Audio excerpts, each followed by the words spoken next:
அது எப்படி எங்க வீட்டு ஃபங்க்ஷன் மட்டும் எப்ப பார்த்தாலும் பிரச்சனை பண்ணிட்டு இருக்க?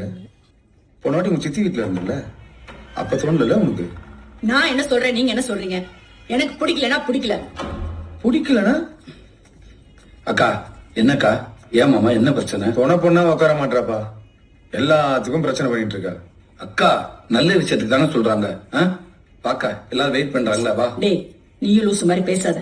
உனக்குன்னு பார்த்து வச்ச பொண்ணு எவனுக்கோ கட்டி கொடுத்து வளகாப்பு பண்றாங்க, என்ன போய் தொண பண்ண உட்கார சொல்றியா? அவளுக்கு முன்னாடியே உனக்கு கல்யாணம் பண்ணி சொன்னலடா. அக்கா அது பழைய கதை, வாக்கா. ஊர்ல எவ்வளவுக்கு வளகாப்பு பண்ணாலும் என்ன தொண பண்ண உட்கார வச்சு வேலையில போறீங்க. எனக்கு புள்ள பிறக்கணுங்கிற கடிதம் அது பண்றீங்களா? இல்ல எனக்கு அந்த புள்ள இல்ல இல்லன்னு குத்தி காட்டுறீங்களான்னு எனக்கு தெரியல. எனக்கு புள்ள இல்லாம இல்ல, வீடு புள்ள பிள்ளைக்கு தானே இருக்கு. எனக்கு புள்ள பிறக்காட்டியும் பரவாயில்ல, நான் போய் தொண பண்ண உட்கார மாட்டேன். அப்படியே உட்கார்ந்தாலும் உன் பொண்ணாட்டோட வளகாப்புக்கு மட்டும்தான் உட்காருவேன்.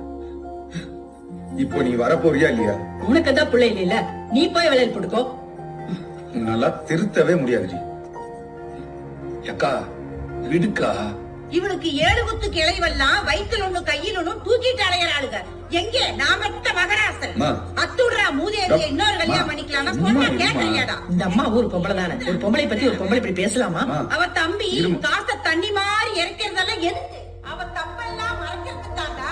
இதெல்லாம் தெரியாம அவங்க 2 பேரும் பேச்சுக்கு போய் இங்க பேசின பேசட்ட நீ கண்டுக்காத. கொண்டாடி அக்கா பேசாம அக்கா இப்படி சண்டை போட்டுட்டே இருக்கறியா? என் புள்ள குடும்பம் தலைக்க வேண்டாமா? இதே கிரிஜா இடத்துல நான் இருந்தேன்னா இந்த அம்மா மூஞ்சில காரி